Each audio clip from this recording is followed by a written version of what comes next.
Imagine losing everything you love and value. How would you feel? Angry? Sad? Helpless? For most of us, those would be perfectly normal reactions. But not for Zeno. Zeno was born in 334 BC in Citium, Cyprus, and grew up to become a very wealthy merchant. While on a voyage from Phoenicia to Piraeus, Zeno's ship sank along with all his valuable cargo. Zeno survived the shipwreck, but went from being a successful merchant to having nothing in the blink of an eye. Instead of grieving over his drowned fortune, Zeno abandoned his business and began immersing himself in the teachings of multiple schools of philosophy like Cynicism and Platonism. A couple of decades later, Zeno would distill and compile those teachings into his own philosophical discipline called Stoicism. Stoicism is the philosophy of living in alignment with nature's ways, accepting and embracing all experiences, being indifferent toward pleasure and suffering, and maintaining emotional stability even amid awfully dark and uncertain times. Integrating Stoicism into our lives involves practicing and embodying the 4 Stoic virtues: wisdom, courage, temperance, and justice. Wisdom centers around the concept of dichotomy of control, that is, the ability to determine which aspects of life are within our control and which aren't. According to Stoic philosopher Epictetus, the only things we have complete control over are our behavior and actions. Everything else in life, like wealth, health, other people's opinions, the weather, depends mostly on external circumstances. While we do have the ability to influence some of these circumstances to a certain extent, our control over their outcome is still very limited. No matter how much you exercise and eat healthily, chances are at some point you'll still get sick. No matter how hard you work to buy your dream house, a natural disaster could wipe it out in an instant. And no matter how well you treat your significant other, they might still break your heart. Practicing the dichotomy of control strengthens our composure by helping us realize that holding feelings of anger, sadness, or worry toward either reversible or irreversible hardships is inherently pointless. If we're lucky enough to have the power to overcome an unpleasant situation, why feel anything other than gratitude and relief? If not, fretting over it will make no difference whatsoever anyways. The Stoics understood that since escaping the majority of negative events we experience is impossible, we'd be doomed to spend most of our lives suffering, unless we found a way to treat each moment, no matter how challenging, not as a curse to be avoided, but rather as a blessing to be embraced. Enter amor fati. Amor fati is the Stoic concept of loving one's fate, regardless of how terribly it plays out. Most of the time, our attitude reflects the very opposite. We react violently to unexpected setbacks. We keep wishing for circumstances to have gone differently.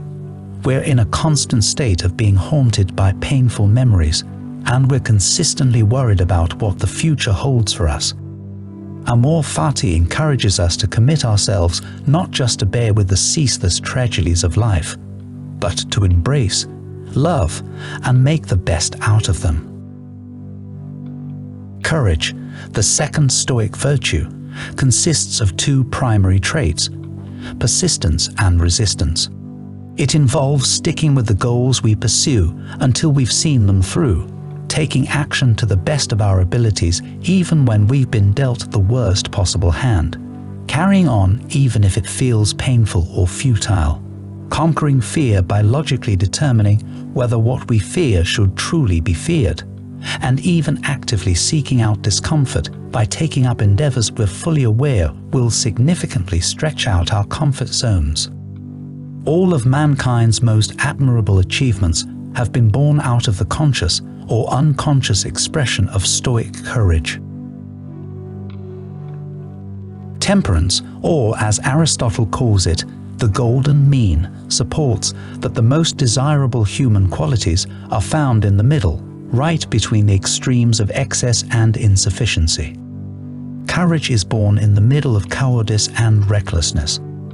Love rests between attachment and aversion. Happiness stands in the center of pleasure and pain. And abundance stems neither from having nothing nor everything, but rather from having what's essential. Temperance resembles a lot Buddhism's middle way, a spiritual discipline also known as the Noble Eightfold Path, delivered by the Buddha to help his disciples reach enlightenment by guarding themselves against extremes. All life as we know it formed and thrived because Earth was created in our sun's Goldilocks zone. That's the sweet spot, neither too far away nor too close to the sun, for a planet to maintain the right temperatures that would allow water to sustain its liquid form. However, even water, the most essential prerequisite for life, without which no organism can survive, could be disastrous in excessive quantities. If the Earth consisted of more water, there wouldn't be any land. Heavy downpours cause devastating floods, and drinking a large amount of water in a short time frame could kill you. Prosperity, accomplishment, well-being, and life itself all flourish in moderation beyond the domain of the extremes. Justice, the last Stoic virtue, is said to be the most impactful one. Many Stoic philosophers considered justice as the source of all virtues. Cicero supported that justice closely resembles nature's processes and is what constitutes the bond of human society. He described it as refraining from harming other individuals and doing our part for the common good, because human beings are mutually interdependent. And therefore, the only way to reach our true potential is by actively tending to the welfare of all humankind. In the words of Marcus Aurelius, what doesn't serve the hive doesn't serve the bee. Any Stoic virtue standing alone can be more harmful than beneficial. Wisdom without courage turns into stagnation. Courage without wisdom becomes recklessness. Wisdom without justice evolves into self-absorption. And justice without temperance could lead to extremism. Ultimately, Stoicism is the embodiment and well-balanced cooperation of all four virtues. In today's world, practicing Stoicism is more crucial than ever. Instead of putting our happiness in the hands of intrinsic things we can control, we invest most of our time and energy in acquiring short-lived extrinsic pleasures we have no control over. We'd rather sacrifice our dreams than summon the courage to face our fears, ignore other people's opinions, and challenge the status quo. We've lost our sense of community. We never consider how our actions or inactions affect the welfare of mankind. We're constantly living life in the extremes. We overconsume, but feel emptier than ever. We frequently feel lonely, even though we're rarely alone. We have access to massive amounts of information, but no idea how to process and use it to our benefit. We demand freedom, but are intolerant of opposing viewpoints and beliefs. There's no middle ground.